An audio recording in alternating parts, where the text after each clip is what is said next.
Поздрав од Ваљо за неговата жена, Радка и негови деца, Иво и Габи и Красија, както казва, че много ги обича.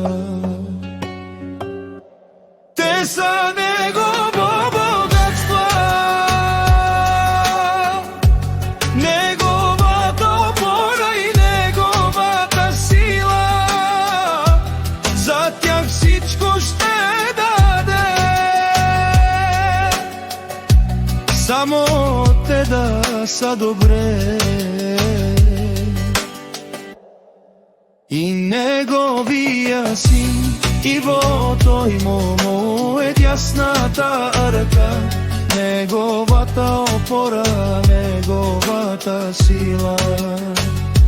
За децата си, за жената си, всичко ще даде, само да се чувства добре и щастливи.